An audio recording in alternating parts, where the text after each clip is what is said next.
මේ අහසට පොළොවෙන් නගින්නීම එක දුමාරයයි. උඹ ලෝකෙට කවුරු වුණත් උඹ මතක සුමානයයි. අපි යකාට බයද බං සෝන අපේ විමානයයි.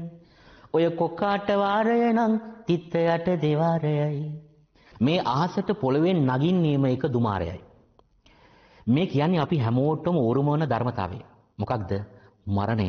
කවදා හරි දවසක අපි හැමෝටම උරුම ධර්මතාවය තමයි මරණය. ධර්මයේ සඳහන් වෙනවා හරින්ද්‍ර මහත්මයා මේ මරණය පිළිබඳ බුදුහාමුදුරුවෝ දුන්න ලස්සන උපමාවක්. අචිරං වතයන් කායෝ පටවින් අදිසෙස්සති චුද්ධෝ අපේත විඥානෝ නිරත්තංව කලින් කරන්. අපි සැන් පවුඩර් දාලා මේකප් කරලා මේ සරස ගන්න ශරීරය ආයුෂ හුස්ම ටික විඥානය කියන මේ පදාර්ථ මේ ශරීරයෙන් නිරුද්ධ වුණාට පස්සේ අපේ මේ ශරීරය දර කඩක් තරම් වටින්නේ නැහැ. ඇත්තටම කිව්වොත් ෆෝමලින් නැත්තම් ඔය ගොඩක් මලගෙවල් වල තියෙන බොඩි වලට sorry.com වඩාගෙන ඉස්පිරිතාලෙන් අරගෙන ආපු අපිව දවසක හඬාගෙන ඉස්පිරිතාලට අරගෙන යනවා. එදාට අපි ආදරෙන් වැළඳගත්ත අපිත් එක්ක දුක සැප බෙදාගත්ත හැමෝම දවසක අපේ මිනිය බදාගෙන වැළපෙන දවසක් එනවා.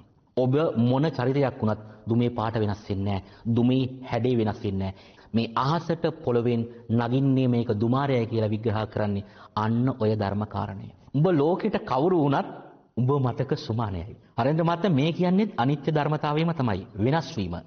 Everything is changeable. හැමදේම වෙනස් වෙනවා. දවස් 7 මලගෙයින් පස්සේ සමහර වෙලාවට අපි බිත්තියක ප්‍රේමයක විතරයි ඉන්නේ. ඒ නිසා මේ බල්ලන්ට පූසන්ට කන්න දුන්නට පස්සේ තියෙන අවුරුදු ගානක මතක ඉව මිනිස්සුන්ගෙන් බලාපොරොත්තු වෙන්න යන්න එපා. අපි හිස් සතින් ඇවිල්ලා අත් දෙකින් බදාගෙන හිස් සතින් යන සංසාරයක් මේක. ඔබට පොරක් චරිතයක් වෙන්න පුළුවන්. හැබැයි ඔබට වැඩිය ලොකු පොරක් චරිතයක් හම්බ වෙනකම්.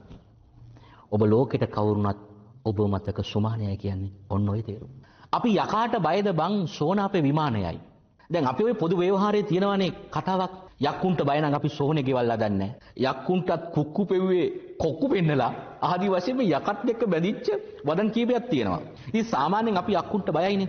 රාත්‍රියට සෝනක් ළඟින් යන්න බයයි තනියෙන්. මලගෙකට ගිහලා තනියෙන් එන්න බයයි.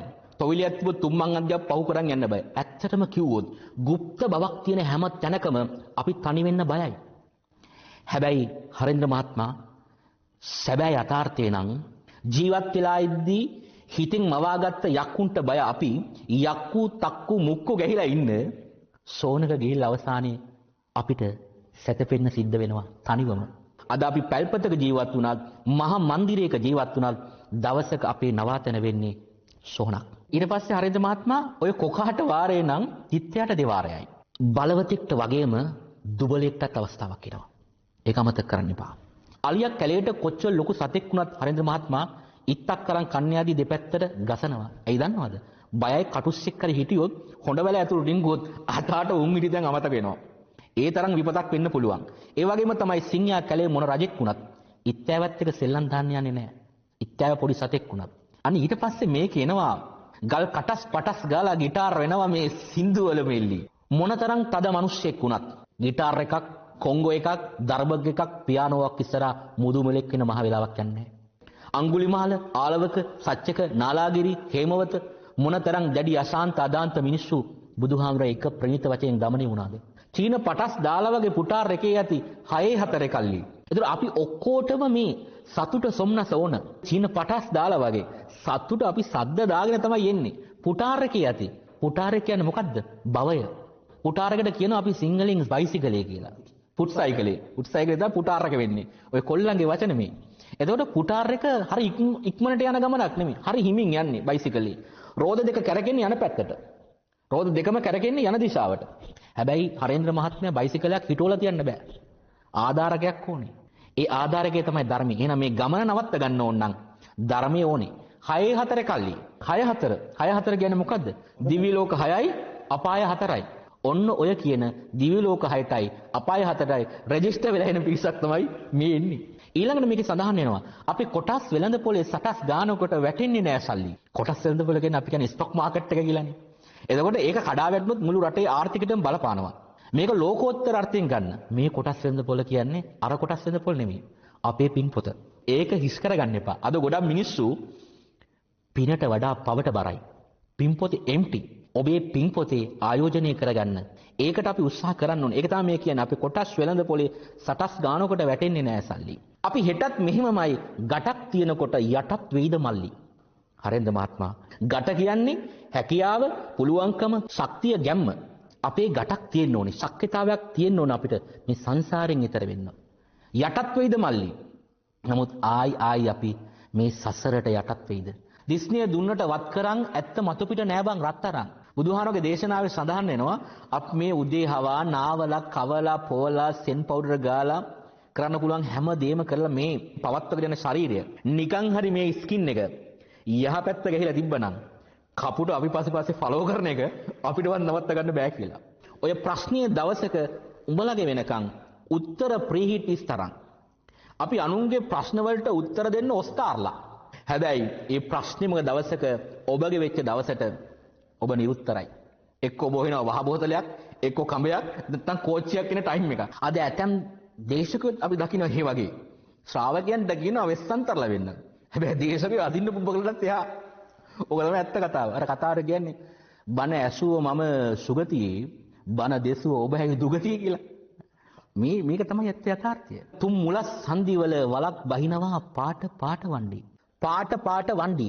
එකිනෙකට වෙනස් මනෝභාවයන් චෛතසිකයන් තියෙන මිනිස්සු. වලක් බහිනවා ඔක්කොම සෙට් වෙනවා එක තුම්මුලස් හන්දියක තුම්මන් හන්දියක. මොකද්ද මේ තුම්මන් හන්දිය? ඒ තමයි රාග, ද්වේෂ, මෝහ. අපි සංසාරේ නිවන් දකින්න තුරුම ඔන්න ඔය තුම්මන් හන්දිය තමයි රස්තිය අදු වෙන්නේ. පුන් කලස් පන්සලට මලක් දන්සලට බිදින්න නැතුව කන්නේ. පුන් කලස් පවිත්‍රත්වය. අපි කියන්නේ මේ හිත ක්ලීන් කරගන්න පැත්තට නැඹුරු කරගන්නවා කියලා ලෝකෝත්තර පැත්තට. අන්න ඒ වගේ අය නිරන්තරයෙන්ම තමන්ගේ මේ සසර ගමන කෙටි කරගන්න හිතලා එයාලා ලෝකෝත්තර පැත්තට පිවිසෙනවා. මලක් දන්සලට. හැබැයි මල සුවඳයි, පිවිතුරුයි, ලස්සනයි, ඉක්මනට පර වෙනවා. ඒ නිසා ලෞකික පැත්තට తాවකාලික සතුටක් හොයන මිනිස්සු ඔක්කොම හැරෙන්නේ ලෝකෝත්තර පැත්තට නෙමේ ලෞකික පැත්තට. බිදින්න නැතුව කණ්ඩි පෞර බැම්ම. මේ සංසාරේ කියන්නේත් බැම්මක්. මේ ක්ලේශ ධර්මයන් කියන්නේ බැම්මක්. මේක තාම කවුරුත් බිඳලා නැහැ. බොරු වලස් මුහුණු නැති කලස් දානකොට වැටෙන්නේම කිඳි. අපි ජැන්ඩියට රඟනවා අපි දිනලා ඉන්නේ කියලා පේන්න. ඒ වුණත් හරේන්ද්‍ර මහත්මයා මාරයක් දානවා අපිට කිඳිය. ඔය පැලස් වල සුමුදු පලස් වල රැඟුවේ ගොඩක් ෆේක් චණ්ඩි. සංසාරේ අපිට බේරිල්ලක් ගැලවිල්ලක් දෙන්නේ නැති ලොකුම චණ්ඩිය තමයි මාරයා. හැබැයි අපි කාට හෝ පුළුවන් නම් මේ මාරයා නැමැති චණ්ඩියව පරදවන්න.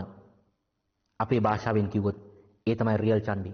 එතනින් මෙහා ඉන්න ඔය යකඩ කෑලි අරගෙන දසාත වරන ඔක්කොම ෆේක් චණ්ඩි. ගල් කටස් පටස් ගල ගිටාර වෙනවා මේ සින්දු වලම එල්ලි. චින පටස් තාලා වගේ පුටාරකේ ඇති හය අතරේ කල්ලි. අපේ කොටස් වෙලඳ පොලේ සටස් ගන්නකොට වැටෙන්නේ නෑ සල්ලි. අපි හෙටත් මෙහෙමමයි ගටක් තියනකොට යටත් වෙයිද මල්ලි.